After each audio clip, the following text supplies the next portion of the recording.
नमस्कार दोस्तों, आप सभी का स्वागत है। मेरा नाम है प्रदीप सर हरियाणवी और आज एक सिंगल शॉट में हम समझेंगे एचसीएस 2027 के लिए हिस्ट्री को हम कैसे कवर करें।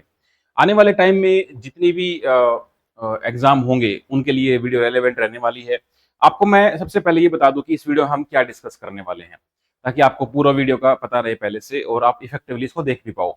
सबसे पहले हम डिस्कस करेंगे कि एचसीएस में हिस्ट्री के कितने पीवाईक्यू आते हैं, क्या ट्रेंड रहा है, ancient, modern, medieval, art and culture, nature of questions कैसा रहता है। इसके बाद हम सिलेबस को डिटेल में डिस्कस करेंगे, ईच एंड एवरी पार्ट को हम माइक्रो लेवल पे डिस्कस करेंगे। इसके बाद फिर हम बुक लिस्ट देखेंगे कि आपको कौन कौन सी बुक पढ़नी चाहिए। All the standard book will be referred here. Sources हमें रेफर करने हैं कि क्वेश्चन आते कहाँ से, हम आपको सारे सोर्स दिखाएंगे।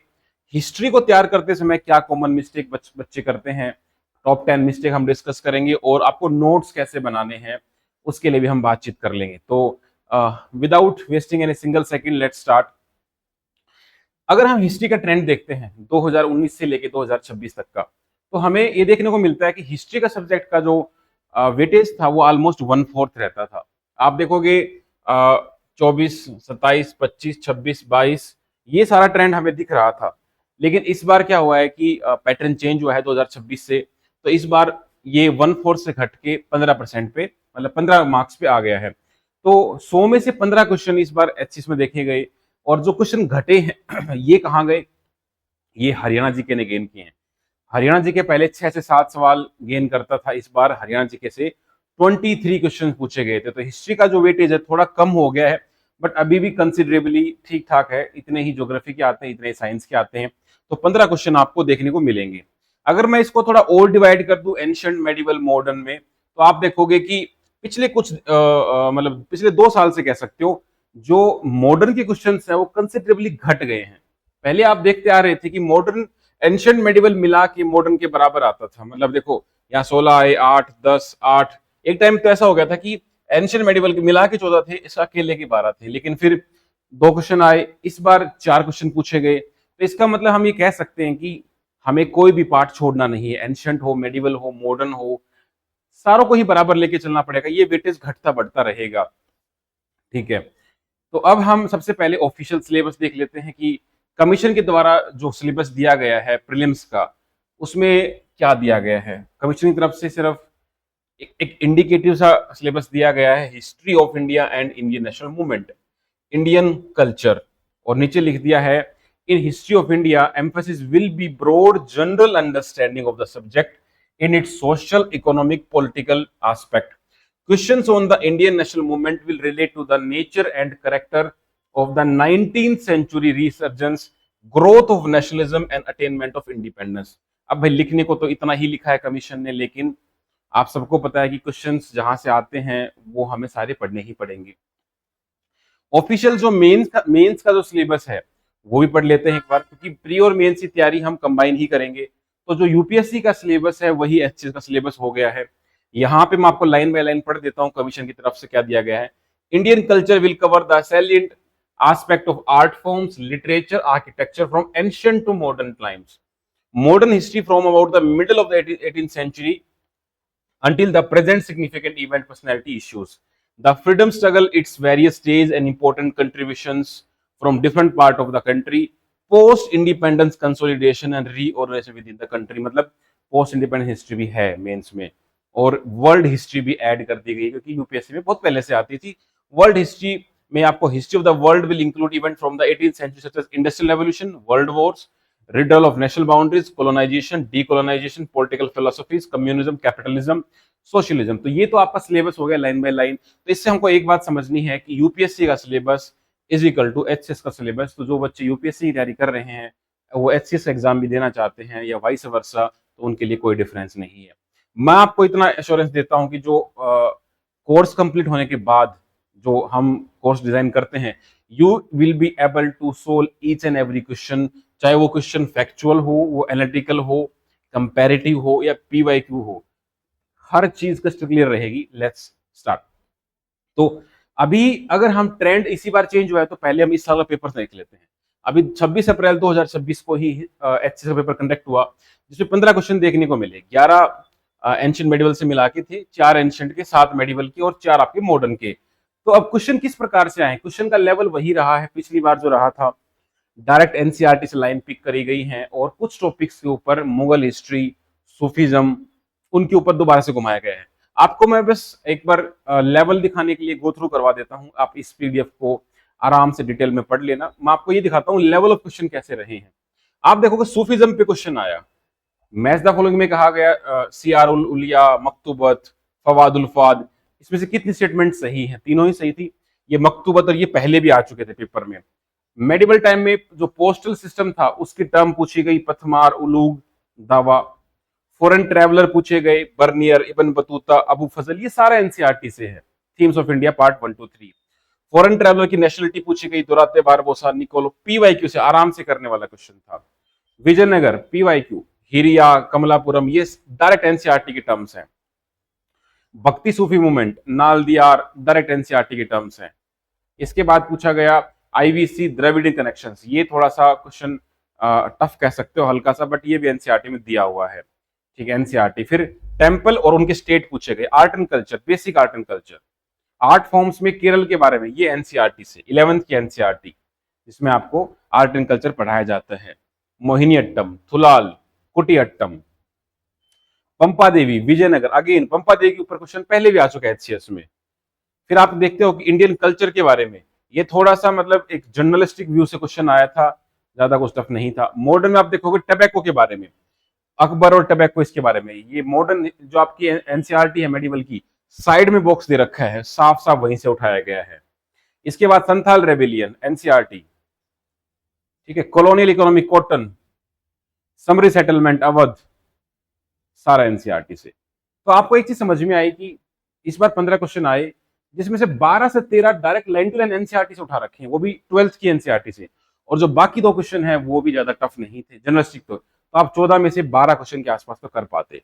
अब हम ये तो हमने देख लिया, हम ये समझते हैं कि पिछले 5-6 साल का ट्रेंड कैसा रहा है एचसीएस में। आप देखोगे कि कल्चर से क्वेश्चन आते हैं, Ragamala, music, medieval terms, ancient inscription पूछ ली। भक्ति सूफी, देखो 2023 में भक्ति सूफी विजयनगर पूछा गया, अभी 2026 में भी तो आया है। मेडिवल टर्म्स 24 में भी आई थी, अभी 26 में भी आई है। Mughal architecture, folk arts, chronology, Indus valley पहले भी आ चुका है, Sufi chronology, temple architecture, Buddhism, Mughal events, ये सब आए हैं। अगर हम एंशिएंट इंडिया से देखें तो भाई Indus valley, Mauryan empire, Gupta, post Gupta, south Indian empire. Medieval में मुगल एम्पायर, मुगल एम्पायर से मोस्ट इंपोर्टेंट सेक्शन 2026 में भी क्वेश्चंस आए हैं, ठीक है। एडमिनिस्ट्रेशन, आर्ट एंड कल्चर में ये terms, Daswant, Basawant, Shahjahan, books, Akbarnama, Padshahnama, temples, Virupaksha, foreign travellers, आप देख रहे हो ये पहले से ही हम डाल चुके थे ये क्वेश्चन। तो हिस्ट्री का पेपर काफी प्रेडिक्टेबल टाइप का आया था इस बार। भक्ति सूफी मूवमेंट में वेरी वेरी इंपोर्टेंट, राग, घराना, क्लासिकल म्यूजिक, डांस, ठीक है। टर्म बेस्ड क्वेश्चंस, आपको ऐसे टर्म दी जाएंगी, मुल्फुजात, बल्हार, उर, टर्म को देके पहचानना है। क्रोनोलॉजी क्वेश्चंस आएंगे, आपको आगे पीछे अरेंज करने को कहा जाएगा हिस्ट्री में, क्रोनोलॉजी में।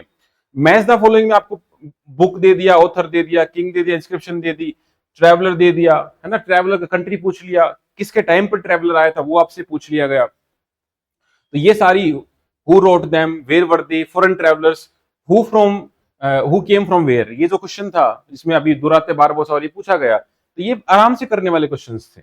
अब मॉडर्न में आते हैं। मॉडर्न में आप देखोगे Indian national army, drain of wealth theory, press personality, 1857 revolt, tribal uprising, regional kingdoms, art and form में सोशियो रिफॉर्म्स, रेवोल्यूशनरी टेररिज्म, ठीक है, अब तो एक्सट्रीमिस्ट कहेंगे इसको हम।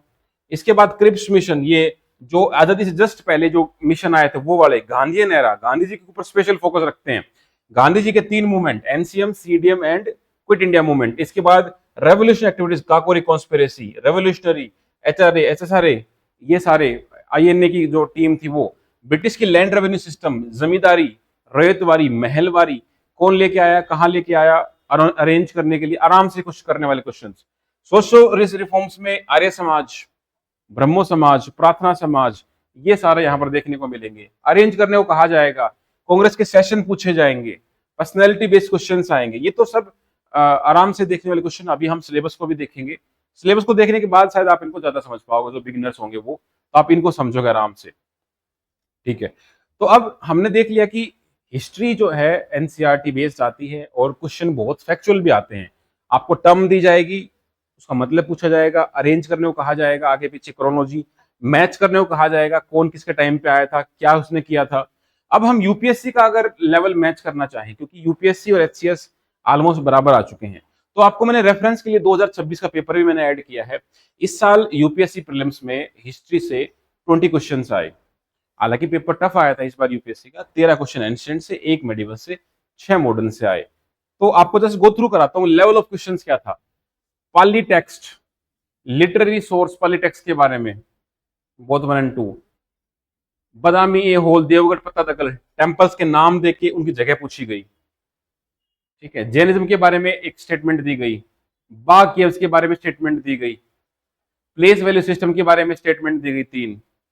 हड़प्पा टाउन्स के बारे में थोड़ा सा अनयूजुअल सा क्वेश्चन था, लेकिन हड़प्पा के बारे में था, मुश्किल था थोड़ा सा। ऋग्वेदिक पीरियड के बारे में पूछा गया, ठीक है, जनरल सा क्वेश्चन था लेकिन मुश्किल हो गया था। इसके बाद आप देखोगे पैलेस्टोसिन पीरियड रिवर सिस्टम, ज्योग्राफी और हिस्ट्री को मिक्स करके भी क्वेश्चन पूछा गया, बहुत बढ़िया। बुद्धिज्म आइकोनोग्राफी के बारे में पूछा गया, रिवर्स के नाम मैच करने के लिए दिए गए, इजी क्वेश्चन जो एंशिएंट हिस्ट्री में सब पढ़ते हैं। अमरावती और स्तूपा और जो सांची स्तूपा उसको मिक्स करके पूछा गया, ठीक है। साउथ इंडियन हिस्ट्री में राजा का नाम देके उसकी डायनेस्टी पूछी गई, जैसे सेंगुटमन है, रेड चेरा गोड चेरा बोलते हैं, ऐसे करके मैच करके पूछा गया कितनी करेक्ट है। मेडिवल में एक ही क्वेश्चन आया मोइडम्स, और ये भी करंट अफेयर से था क्योंकि यूनेस्को में इसको स्टेटस मिला था रिसेंट में। मॉडर्न में पाओगे तो हिल्टन यंग कमीशन, पीवाईक्यू, पहले भी आ चुका है यूपीएससी में। इक्का मूवमेंट बारदोली पहले भी आ चुके हैं यूपीएससी में, ठीक है। फॉरवर्ड ब्लॉक, फॉरवर्ड ब्लॉक पहले भी आ चुका है, लेकिन इस बार फॉरवर्ड ब्लॉक के बारे में डिटेल में जाके पूछा, थोड़ा मुश्किल हो गया था। ब्रिटिश की अवध की policy, taluqdar, summary settlement, NCERT based. Montagu transport, easy question, पहले भी आ चुका है। क्लासिकल म्यूजिक घराना। तो जितना एनालिसिस मैं जानता हूं, यूपीएससी क्वेश्चन थोड़े टफ आए थे, लेकिन यूपीएससी की अच्छी बात यह है कि वो अपने पीवाई को अगर आप कर लेते हो तो आपको कुछ कुछ आइडिया लग जाता है, और अगर बहुत ज्यादा टफ आ जाता है तो सबके लिए टफ होता है, उसको कोई भी नहीं कर पाएगा। तो यहाँ के 20 में से आप 10 से 12 क्वेश्चन कर सकते थे, बाकी 7-8 मैं मानता हूँ कि काफी टफ थे। तो अब हम सिलेबस को डिटेल में देखते हैं। ये तो हमने एचसीएस का सिलेबस देख लिया, यूपीएससी का पैटर्न देख लिया, क्या ट्रेंड था वो देख लिया। अब सिलेबस की बात करते हैं तो हिस्ट्री में हमें 4 चीज पढ़नी पड़ेगी। हमें पढ़ना पड़ेगा ancient history, medieval history, modern history और art and culture. Art and culture कोई अलग सब्जेक्ट नहीं है, इन तीनों का ही पार्ट है, लेकिन हम पढ़ते अलग से हैं। कुछ पार्ट ऐसा है जो हमें अलग से पढ़ना पड़ता है। चलो भाई, तोड़ने की कोशिश करते हैं। एंशिएंट हिस्ट्री को हम पढ़ते हैं बिल्कुल जब इंसान गुफाओं में रहता तब से लेके और 1750 तक, ये सब आपको देखने को मिलेगा। तो इसमें हम प्री हिस्टोरिक काल में स्टोन एज, चालकोलिथिक एज, फिर हम हड़प्पा के बारे में पढ़ेंगे, हड़प्पा कहाँ कहाँ फैला हुआ था, उनकी साइट, उनकी टाउन प्लानिंग, उनकी इकोनॉमी, उनकी सोसाइटी। फिर हम वैदिक एज में आएंगे 1500 से लेकर 600 बीसी तक। इसमें हम 2 फेज में पढ़ेंगे, अर्ली वैदिक और लेटर वैदिक। अर्ली वैदिक में आपको ऋग्वेदिक काल के बारे में पढ़ना पड़ेगा, लेटर वैदिक में उसके बाद जो 1000 से 600 जो जनपद बने, किंगशिप बनी, वो सारा हमें यहाँ पढ़ना पड़ेगा, जो चेंजेस आए। फिर महाजनपद फेज आता है, 600 बीसी के आसपास स्टार्ट होता है, या 16 महाजनपद हम पढ़ेंगे। 16 में से एक जनपद निकल के आता है, वो है मगध, और उस मगध के अंदर भी मौर्यन डायनेस्टी जो है भारत का पहला ग्रेट एम्पायर बनेगा, वो हमें पढ़ना पड़ेगा। साथ साथ इसमें बुद्धिज्म और जैनिज्म का ग्रोथ होता है, तो हमें बुद्धिज्म जैनिज्म बहुत डिटेल में पढ़ना पड़ेगा। 321 के आसपास पहला ग्रेट एम्पायर बनता है, दैट इज मौर्यन एम्पायर, और मौर्यन एम्पायर खत्म होगा 185 में। तो हम मौर्यन एम्पायर को बहुत डिटेल में पढ़ना चाहिए। इसके बाद है पोस्ट मौर्यन। पोस्ट मौर्यन में कुछ तो हमारे लोकल्स थे, जिसमें शुंगा, कनवा, सातवाहना और इक्ष्वाकु। कुछ बाहर से आए, इंडो ग्रीक, शाका, सीथियन और कुषाण, तो ये हम डिटेल में समझेंगे। साउथ इंडिया में जो चल रहा था 300 बीसी से 300 सीई, वो है हमारा संगम एज। संगम लिटरेचर, चोला चेरा पांड्या, यहां से आपने क्वेश्चन देखा 2026 में यूपीएससी में, ये डिटेल में पढ़ेंगे। फिर नॉर्थ इंडिया में कुषाण जाने के बाद यहां पर आते हैं हमारे गुप्ता एम्पायर, 320 से लेके 550 तक। गुप्ता एम्पायर डिटेल में पढ़ेंगे क्योंकि यहां से प्री मेंस में क्वेश्चन आते रहते हैं, गोल्डन एज को कहा जाता है। गुप्ताज हम गुप्ता का लिटरेचर भी पढ़ना पड़ेगा क्योंकि उनके टाइम पर लिटरेचर में बहुत डेवलपमेंट हुए। जैसे आप देखो चंद्रगुप्त सेकंड है, उनके नवरत्न है, फिर कालिदास है, यहाँ कंटेंट ज्यादा है। पोस्ट गुप्ता में हर्षवर्धन आते हैं, 606 में गद्दी पर बैठेंगे, हरियाणा की भूमि पर राज करेंगे, फिर इधर कन्नौज में भी राज करेंगे। हर्षवर्धन नीचे भी लड़ाई करने जाएंगे, पुलकेशिन II से, वो भी खत्म हो जाएंगे।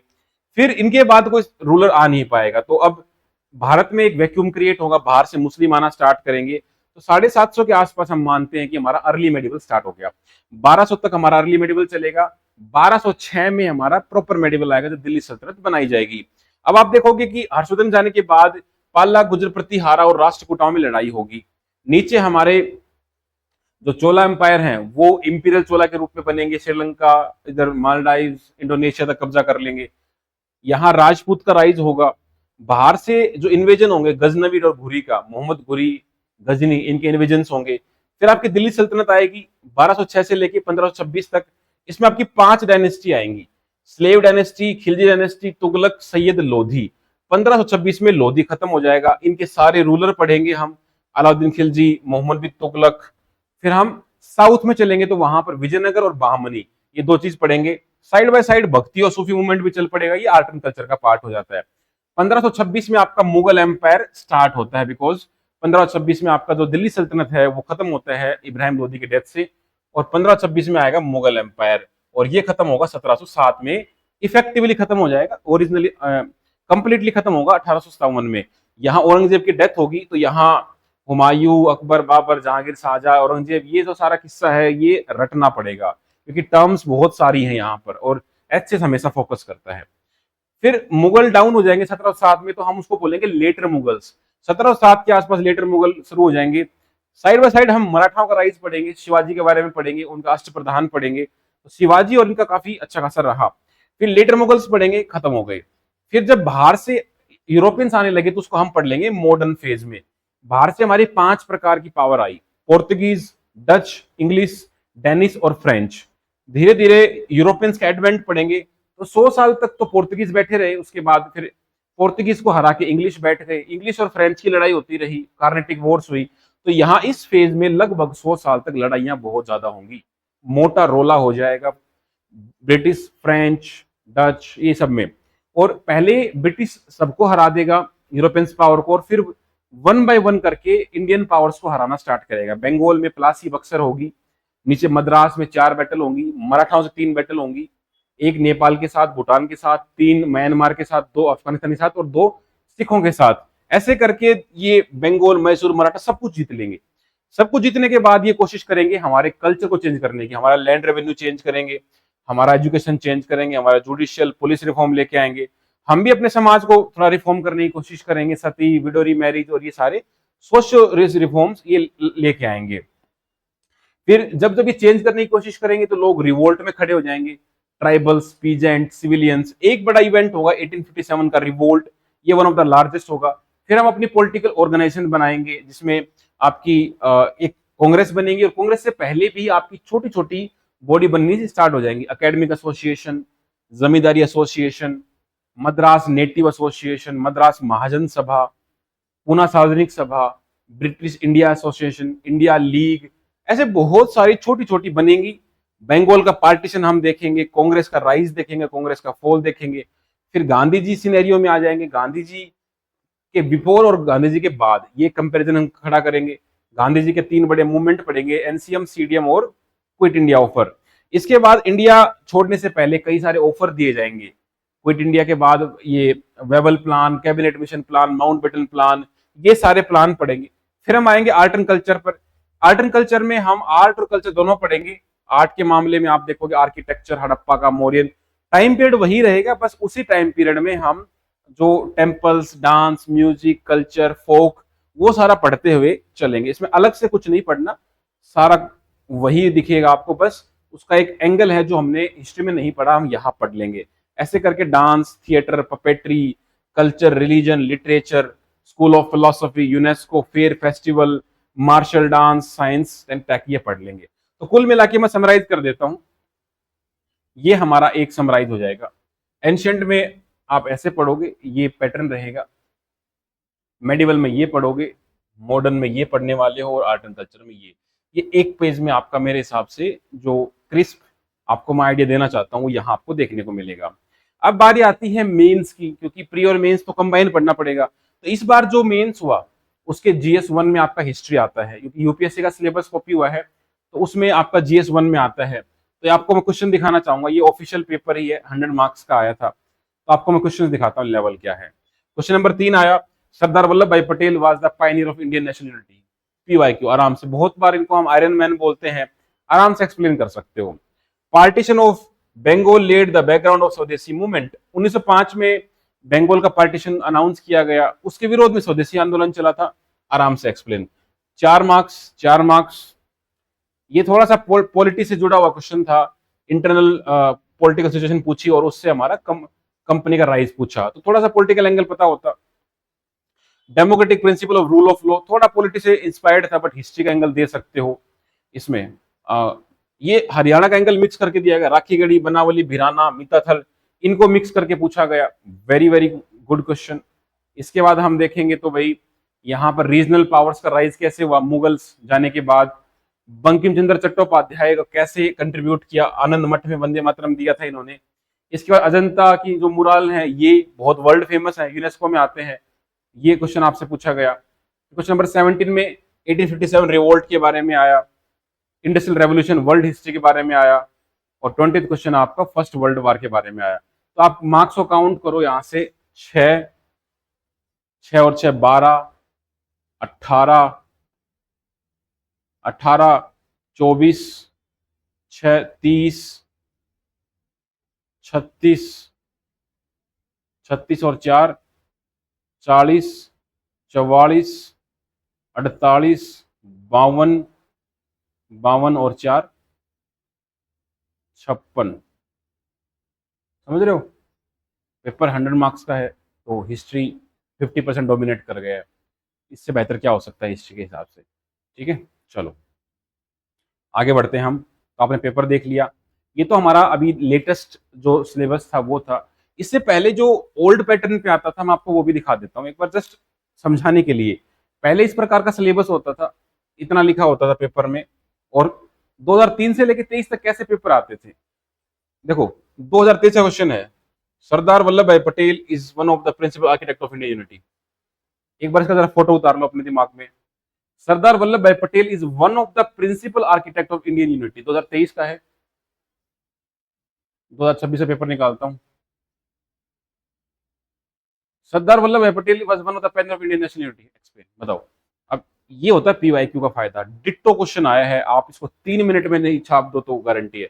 इस हिसाब से तो आपको PYQ करने ही पड़ेंगे, सिर्फ HCS के नहीं, UPSC के भी। तो आप देखोगे 2023 में 3 क्वेश्चन आए, मॉडरेट एक्सट्रीमिस्ट, स्वामी विवेकानंद। 22 में आप देखोगे 1857 रिवोल्ट, ये आया हुआ था, स्वदेशी मूवमेंट, डिट्टो कॉपी तो कर रखा है पहले से ही। ठीक है, 2021 में चलते हैं, ईस्ट इंडिया कंपनी के बारे में 26 में भी आया, गुप्ता पीरियड, मनसबदारी सिस्टम, और इसके अलावा इंडस वैली, लैंड रिफॉर्म्स, ब्रह्मो समाज, वर्ल्ड वार, इनके बारे में आते रहे पहले, बट ठीक है कोई दिक्कत नहीं है।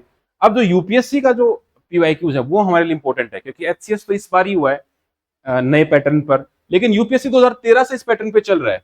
तो यूपीएससी 2013 से लेके 25 तक जो सिलेबस रहा है वो मैं आपको दिखाता हूं। ऐसे क्वेश्चंस यहां से आते रहे हैं। आर्किटेक्चर के ऊपर आप देखोगे इंडस वैली पे क्वेश्चन आया 14 में 25 में, रॉक कट आर्क। अजंता के ऊपर पहले से क्वेश्चन आ रखा था। ठीक है, Chola art, Pallava art, Chandela art, Vijayanagar, Buddhist art. यहाँ पे लिटरेचर में संगम, फॉरन, पर्शियन, भक्ति, सूफी।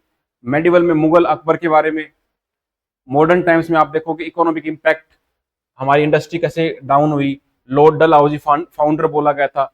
1857 रिवोल्ट, सोशलिस्ट रिफॉर्म्स, वुमेन के issue, freedom struggle, moderate extremist, ideology, comparison of leaders, Subhash Chandra Bose, post independence, ये सारे आते रहे। वर्ल्ड हिस्ट्री में पहले से आती थी, तो वर्ल्ड हिस्ट्री के तो भाई 2013 से लेके 25 तक यूपीएससी के पेपर कर लो, उससे बाहर कुछ नहीं बैठता है, क्योंकि टॉपिक ही 5-7 हैं। French American industrial world war, inter war period और डीकोलोनाइजेशन, ये पेपर में आता है। तो आर्ट एंड कल्चर में आप देखोगे तो ये टॉपिक्स बार बार रिपीट होते हैं। आर्ट एंड कल्चर में लोगों को ये रहता है कि कितना पढ़े।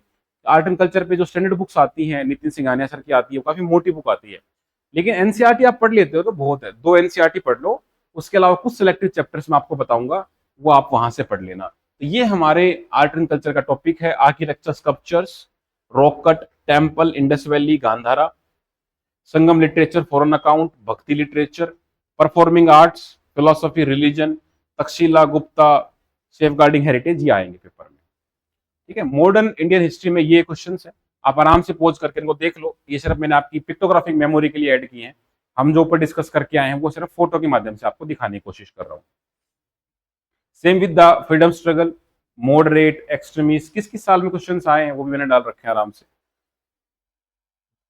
ठीक है।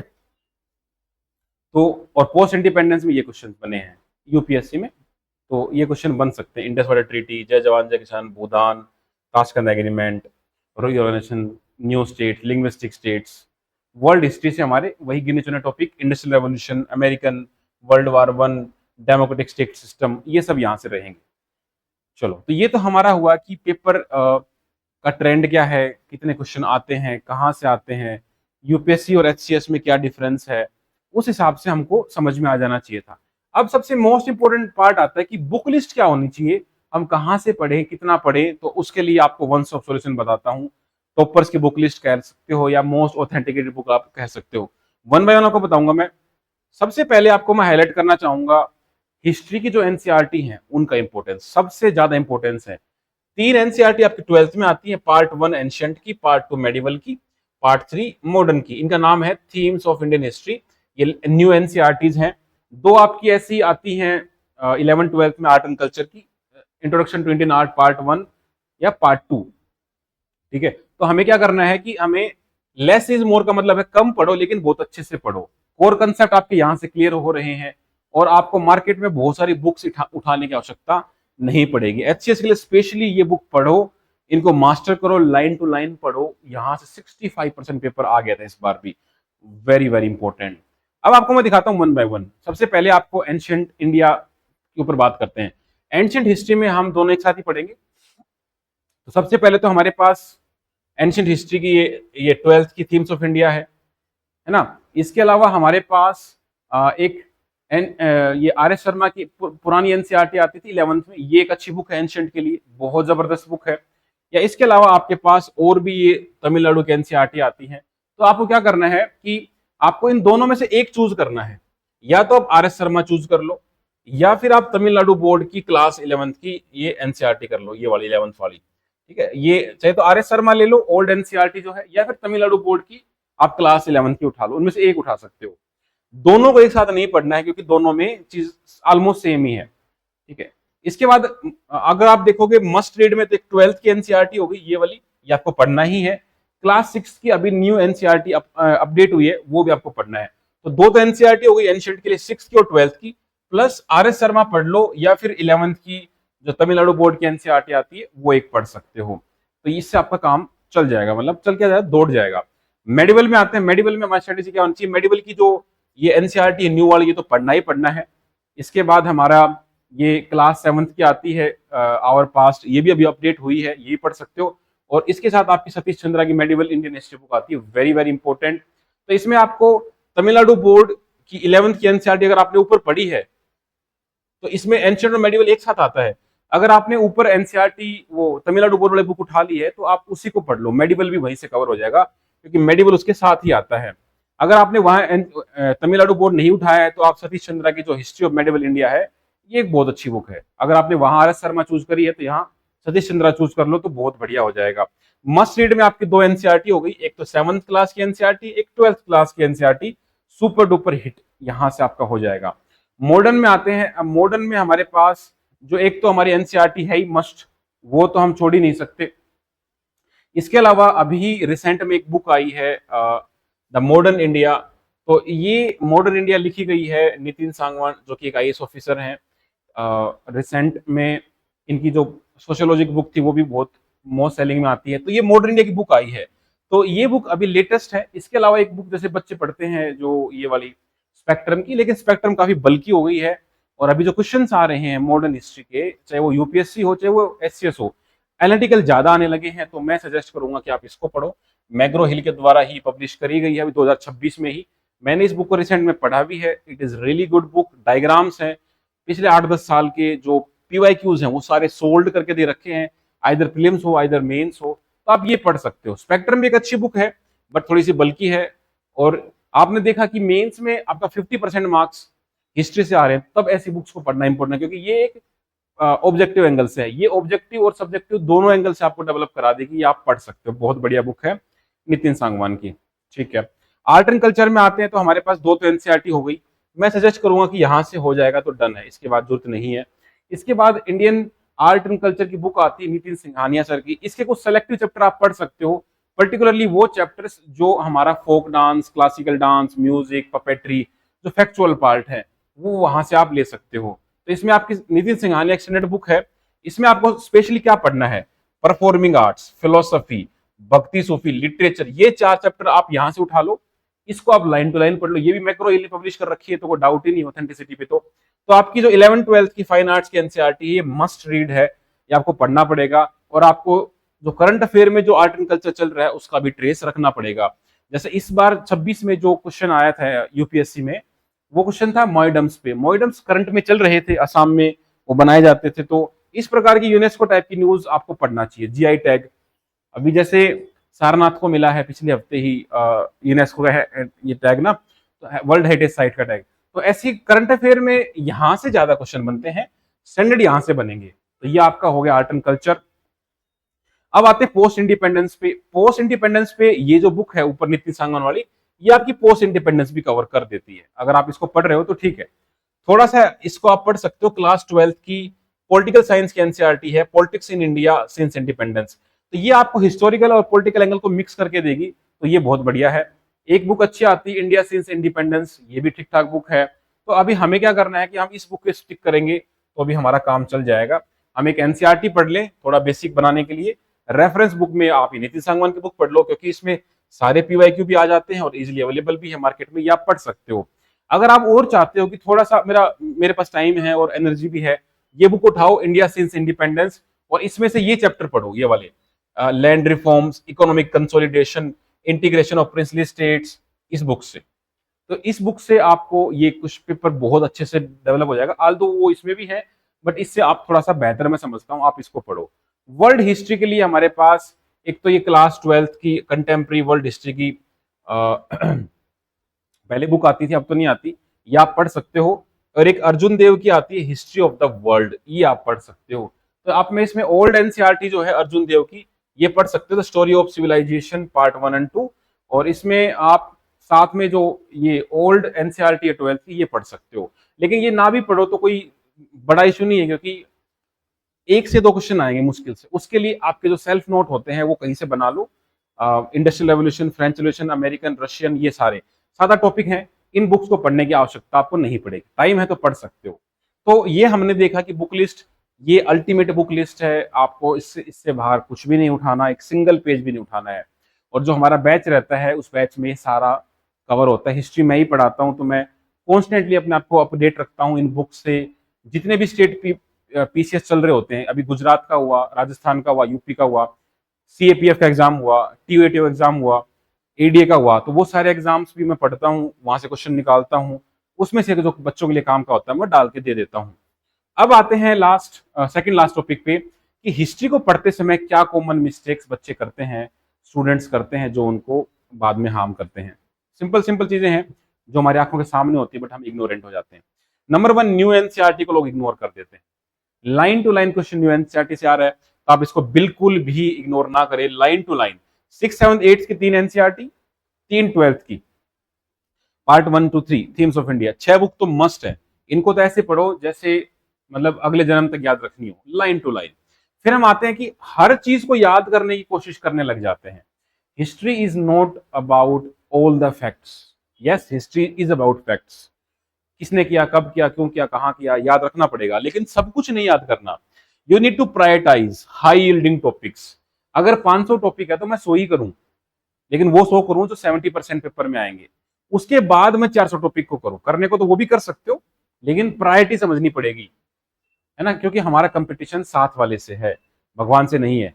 तो साथ वाले को जितना आता है मुझे उससे ज्यादा आना चाहिए। तो prioritise the topics, very very important. आप पीवाईक्यू सोल्व नहीं करते, ये एक बड़ी प्रॉब्लम होती है। पीवाईक्यू से लाइन टू लाइन, अभी गुजरात पीसीएस का एग्जाम हुआ, उसमें क्वेश्चन आया ऑरेंज इकोनॉमी क्या होता है।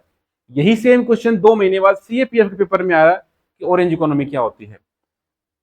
ठीक है, ऐसे ही यूपीएससी, एचसीएस, राजस्थान घुमा फिरा के वो क्वेश्चंस घूमते रहते हैं। तो जब भी आपको एग्जाम देने जाओ, तो पिछले 1 साल में जितने भी एग्जाम हुए हैं, स्टैंडर्ड एग्जाम्स, मैं नहीं कह रहा कि हर दूसरा एग्जाम उठा लो, यूपीएससी के एग्जाम्स, स्टेट पीसीएस के एग्जाम एटलीस्ट वो उठा लो, ये सोल्व करो, उससे आपको पता लगेगा एग्जामिनर का माइंडसेट, इंपॉर्टेंट थीम क्या चल रही है और कितनी डेप्थ चाहिए। सिलेबस को पढ़े बगैर स्टडी स्टार्ट कर देना, जिसको सिलेबस ही नहीं पता होगा तो वो फिर रिलेट कैसे करेगा। सबसे पहला काम होता है आप हिस्ट्री का सिलेबस अपने दीवार पे लगाओ, डिटेल सिलेबस मैंने आपको दिया है, उसको आप प्रिंट करा के अपने दीवार पे लगा लो, चेक बॉक्स बना लो और उनको कवर करते रहो। तो हमें पता होना चाहिए कि कौन कौन से टॉपिक हैं ताकि हम कर पाए। Depending on too many books and sources, जैसे आपको मैंने यहाँ बहुत लिमिटेड बुक्स बताई हैं, हर एक टॉपिक की दो दो तीन तीन बुक, हम पांच पांच बुक इकट्ठा कर लेते हैं, रेफरेंस नोट्स, टॉपर नोट्स, तो बहुत ज्यादा बुक्स हो जाती है, तो उसका हम रिवीजन भी नहीं कर पाएंगे और कंसोलिडेशन भी नहीं हो पाएगा। रिवाइज ना करना, एक बार पढ़ के रख देना। बहुत सारे बच्चे एक बार पढ़ते हैं फिर कहते हैं सर कॉन्फिडेंस नहीं आ रहा। मैं कहता हूँ कॉन्फिडेंस की जरूरत ही नहीं है, वी नीड क्लैरिटी। क्लैरिटी होगी तो कॉन्फिडेंस की आवश्यकता ही नहीं पड़ेगी। तो यहाँ आपको रेगुलरली रिवाइज करना पड़ेगा और वीकली रिवाइज। हम बैच में क्या करते हैं, 6 दिन क्लास चलती है, 7वें दिन ब्रेक होता है, रिवाइज करो, 8वें दिन उन 6 दिन का टेस्ट होता है। तो टेस्ट आप वीकली दोगे तो आपको पता लगेगा कि मैं कहाँ लैग कर रहा हूँ। उसके बाद आंसर राइटिंग, मॉक टेस्ट ना लगाना, प्रीलिम्स हो चाहे मेंस हो आपको मॉक टेस्ट लगाने चाहिए। सीधा एग्जाम में जाके एग्जाम देने से क्या होता है, ब्लंडर हो सकते हैं। पहले से आप प्रैक्टिस करो, अपनी गलतियों को फाइंड आउट करो, मैं कहाँ कहाँ गलत हूँ। हरियाणा स्पेसिफिक कंटेंट को इग्नोर करना। आपने क्वेश्चन देखा ऊपर, इंडस वैली पे क्वेश्चन आया मेंस में, लेकिन साइट कौन सी पूछी गई, मित्ताथल, भिराना, राखीगढ़ी, ये सारे साइट्स। तो मित्ताथल के बारे में पता होना चाहिए क्योंकि मित्ताथल भिवानी डिस्ट्रिक्ट में आता है और यहाँ पे डॉक्टर सूरज बान ने खुदाई करी थी, मैचुर हड़प्पन साइट्स हैं। मैंने तो मित्ताथल विजिट भी कर रखा है, तो मैं बच्चों को बताता भी हूँ कि हमें ऐसे ऐसे करना चाहिए। तो हरियाणा स्पेसिफिक कंटेंट होगा तो हर एक क्वेश्चन में नोवेल्टी आएगी ही आएगी। दूसरों की स्ट्रेटेजी को ब्लाइंडली फॉलो कर लेना। आप किसी यूट्यूब पर देखते हो किसी टॉपर की स्ट्रेटेजी, आपने उसको ब्लाइंडली फॉलो कर लिया, हमें नहीं पता उसका बैकग्राउंड क्या है। हो सकता है वो आईआईटीएन हो, आईएम हो, एमबीबीएस डॉक्टर हो, उसका आईक्यू लेवल अलग हो सकता है, उसके पेरेंट्स सिविल सर्वेंट रहे हो, तो वो आपको अपने एंगल से बताएगा। बट आपको ये भी समझना पड़ेगा कि आपका लेवल क्या है। तो लेवल सबके निकलेंगे लेकिन जो अंत तक खड़ा रहेगा, ये बहुत लेजेंडरी लाइन है, किसी ने सुन रखी हो तो कमेंट करके बता देना। तो अपने खुद की स्ट्रेटेजी बनाओ, अपनी खुद की वीकनेस देखो, स्ट्रेंथ देखो, और लास्ट में लैक ऑफ कंसिस्टेंसी। क्योंकि ये 100 मीटर की दौड़ नहीं है, ये भाई लंबी दौड़ है, मैराथन है। आप जो भले 2 घंटे पढ़ो दिन के, लेकिन कंसिस्टेंट पढ़ते रहो 1 साल तक, यू विल बी सक्सेसफुल। तो आपकी डिसिप्लिन डेली लाइफ पे डिपेंड करेगा। और लास्ट टॉपिक ऑफ द इस सीरीज कि how to make notes, notes कैसे बनाने हैं। देखो नोट्स बनाने के लिए सबसे पहला रूल होता है कि आप कम से कम अपने सोर्सेज को 2 से 3 बार रिवाइज कर लें। अगर आपने रिवाइज नहीं किया तो आप उन्हीं चीजों को दोबारा लिख लोगे तो वो डुप्लीकेशन हो जाएगा। आप 3 बार पढ़ने का आपको समझ में आएगा, हाँ ये इंपॉर्टेंट है। हर लाइन इंपॉर्टेंट नहीं, आप 50% कंटेंट कम कर दोगे। और 2 रिवीजन करोगे तो आप उसमें और 25% कम कर दोगे, ऐसे लास्ट में 20% ही बचता है। नंबर 1। दूसरा, इंपॉर्टेंट कीवर्ड्स को हाईलाइट कर सकते हो। आप जब 2-3 बार पढ़ चुके होते हो तो फिर अपना वो हाइलाइटर ले लो, येलो कलर का, ऑरेंज कलर का, उनको हाईलाइट करो या सर्कल कर लो, ताकि आपको जो जो टर्म्स याद नहीं रहती बार बार उनको हाईलाइट कर लो। तो अंत जब पेपर से 1 हफ्ता पहले रह जाए तो हम उनको इंपॉर्टेंट टर्म्स को रिवाइज कर सकते हैं। डायग्राम्स, फ्लो चार्ट, टाइमलाइंस बनाओ। तो इससे क्या होता है कि आप स्मॉल स्मॉल चीजें बना सकते हो, तो आपका समय भी बचता है और आपकी क्रिएटिविटी भी निकल के आती है। जैसे अगर मुझे बनाना हो कि जैसे मान लो कि मुझे बाबर के बारे में करना है कि बाबर की 4 लड़ाई हुई थी, ठीक है, मतलब 1526, 27, 28, 29। तो मैं यहाँ स्मॉल स्मॉल ट्रिक भी बना सकता हूँ कि पानी पिया, खाना खाया, चंदपला राम किया, फिर घर गया, पानीपत, खनवा, चंदेरी और घाघरा। ऐसे ही मुझे बनाना पड़े दिल्ली सल्तनत की डायनेस्टी, तो एक था सलमान, इलबरी, खिलजी, तुगलक, सैयद लोधी। अब मुझे बनाना पड़े बुद्धिस्ट काउंसिल का पैट्रोनेज कौन था, पैटर्न कौन था, एके, अजात शत्रु, काला अशोक, अशोक एंड कनिष्क। तो जब मैं 4 रिवीजन के बाद नोट्स बनाऊंगा तो ऐसे नोट्स बनेंगे, छोटे छोटे के। लेकिन ये स्टार्टिंग में नहीं बन सकते। तो आपको समझना होगा कि अगर आप 4 रिवीजन कर लेते हो उसके बाद नोट्स बनाते हो तो आपके नोट्स बहुत ही क्रिस्प बनते हैं। इस नोट्स को आप 20-30 बार पढ़ भी सकते हो और पेपर में प्रोड्यूस भी कर सकते हो। पूरी बुक आप प्रोड्यूस नहीं कर सकते, तो नोट्स आपको ऐसे बनाने हैं। तो आपको कम से कम 3 रिवीजन कर लो, उसके बाद आप नोट्स बनाओ। आगे आते हैं कि हाईलाइट आपने कर लिया, डायग्राम आपने यूज कर लिए, फिर छोटी छोटी ट्रिक्स बनाना स्टार्ट कर दो। जैसे ये मैंने बना रखा है बीडी रेट। इंडस वैली की जो पशुपति सील है उस पर क्या क्या है, buffalo, deer, rhino, elephant, tiger, very very important. फिर अशोका ने ऐसी 4 जगह है जहां पर अशोका का ओरिजिनल नाम मेंशन्ड है, मूंग, इसमें मस्की, उतनूर, नितूर और ये गुर्जरा करके। फिर कालिदास की 7 रचनाएं हैं, मिस्टर अमर कवि, तो ये मालव्याग्निमित्रा ऐसे करके। तो ये 7 बार बार ये निमोनिक याद रहते हैं आपको लॉन्ग टर्म में, ये बनाओ। किसी भी क्वेश्चन को आप जब पढ़ते हो तो उसको ऐसे अरेंज करो, बैकग्राउंड क्या है, कोज क्या थे, फीचर क्या थे, इंपैक्ट क्या था, कि मतलब भाई अशोका अशोका महान था, तो हम उसको ये समझेंगे कि भाई अशोका आए कहां से, उसके फादर का नाम क्या था, क्यों महान बन गया, महान बनने के क्या क्या फीचर हो सकते हैं, महान बनने में क्या क्या किया, सिग्निफिकेंस क्या था, और बाद में उसका क्रिटिसिज्म कर दिया। तो ये 5-6 पॉइंट हैं। किसी भी मेंस, किसी भी प्रीलिम्स के टॉपिक को अगर मेंस एंगल से सोचना हो तो ये आपको डन करना पड़ेगा। पीवाईक्यू आप साथ में ऐड कर दो कि भाई ये पीवाईक्यू में आ रखा है, एक सर्कल करके पीवाईक्यू लिख दो, तो आपको पता रहेगा ये इंपॉर्टेंट, कितना इंपॉर्टेंट टॉपिक है। नोट्स को रिवीजन फ्रेंडली बनाओ, इनको क्रिस्प बनाओ, लेकिन वो 1 पेजर नोट्स बनेंगे। जैसे मान लो पूरी इंडस वैली 1 पेज में, पूरा वैदिक 1 पेज में, पूरा मौर्यन 1 पेज में, वो आप यहां से बना सकते हो। थोड़ा थोड़ा आप स्पेस भी छोड़ सकते हो नोट्स में। हो सकता है जैसे मान लो कि आपको अभी पता नहीं है, फ्यूचर में कोई ट्रिक याद आ गई, आपको कुछ डायग्राम अच्छा मिल गया, तो साइड में एक आधा बॉक्स छोड़ भी दोगे तो भी वहां पे आप ऐड कर सकते हो। मैप्स ऐड करो, हिस्ट्री ज्योग्राफी को मिक्स करके पढ़ो, मार्किंग करो, और अपने नोट्स को रेगुलरली रिवाइज करते रहो और उनको अपडेट करते रहो। मान लो आपने स्टार्टिंग में वो 50 पेज में बनाए, फ्यूचर में हो सकता है आप उसको 10 पेज में बना दो, तो रेगुलरली रिवाइज करते रहो और वो एक लिविंग डॉक्यूमेंट बन जाता है। जैसे संविधान हमारा ऐड होता रहता है वैसे ही। तो this was all about the history. History को कैसे अप्रोच करना है, कितने पीवाईक्यू आते हैं, कहाँ से आते हैं, बुक्स कौन सी है, नोट्स कैसे बनाएं, रिवाइज कैसे करें, कॉमन मिस्टेक क्या ना करें। हिस्ट्री के 15 क्वेश्चन आएंगे एचसीएस में, ज्यादा भी आ सकते हैं। I guarantee you with right strategy you can do 15 out of 15, ये गारंटी है। और अगर आप अकेडमी जुड़ की तैयारी करना चाहते हैं तो अकेडमी के लाइव बैचेज चल रहे हैं 2027 के लिए, अभिमन्यु नाम से, सृजन नाम से। इसमें प्री मेंस इंटरव्यू सारे कवर होंगे, लाइव क्लासेस आपको दी जाएंगी और इसकी वैलिडिटी आपकी 3 साल तक रहती है। आप उसमें कभी भी उन चीजों को देख सकते हैं। लाइव जितने भी मेंटर्स हैं सबके नंबर आपको मिलते हैं, जितना भी कंटेंट एकेडमी का है सब इस बैच में आपको इंक्लूड मिलता है। और आप एकेडमी का रिजल्ट देख सकते हो कि मैं डेटा आपके सामने है कि रैंक 1 एकेडमी के ऑफलाइन स्टूडेंट रहे हैं last time, 51 out of 113, 108 HCS selection हुए। रिसेंट में टीओटी का एग्जाम हुआ, वहां भी अच्छा प्रदर्शन रहा है बच्चों का। इस हिसाब से ये बैच किसके लिए हो सकता है, आप फुल टाइम स्टूडेंट हैं, वर्किंग प्रोफेशनल हैं, या आप होम मेकर हैं, आप तीनों के लिए गाइड किया जाएगा। इसमें क्या मिलने वाला है, इसमें आपको लाइव क्लास मिलेंगी सारी, रेगुलर टेस्ट होते हैं हर वीक। अभी जो बच्चे टेस्ट दे रहे हैं उनसे आप पूछ के देखो, हर वीक 50 क्वेश्चन मिलते हैं प्रिंटेड फॉर्म में विद ओएमआर सीट जो ऑफलाइन आते हैं, और उसमें 2 सब्जेक्ट के 20-20 क्वेश्चन, 10 क्वेश्चन करंट अफेयर के भी आते हैं।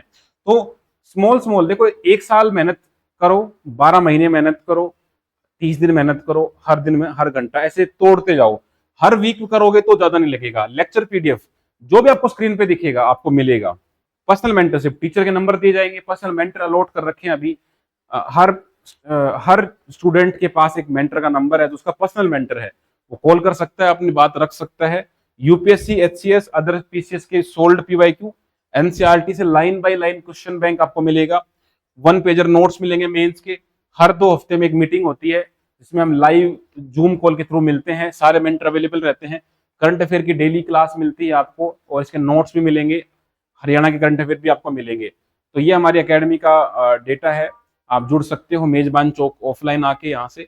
सेकंड ऑफलाइन जो ब्रांच है वो रोहतक में है, जो कि Soni classes near CR polytechnic. 2 online centre हैं, बाड़मेर में और ये गुजरात के सूरत में। So this was all for today. I hope आपको थोड़ी क्लैरिटी आई होगी। देखो, मेहनत सही डायरेक्शन में करोगे रिजल्ट जल्दी मिलेगा, इम्पैक्टफुल होगा, एनर्जी कम लगेगी। ऐसे ही बाकी सब्जेक्ट्स की जो स्ट्रेटेजी है वो भी आपको प्रोवाइड कराई जाएगी। तो कोई भी डाउट है put in the comment section. मिलते हैं जल्दी नई वीडियो के साथ। जय हिंद, जय भारत।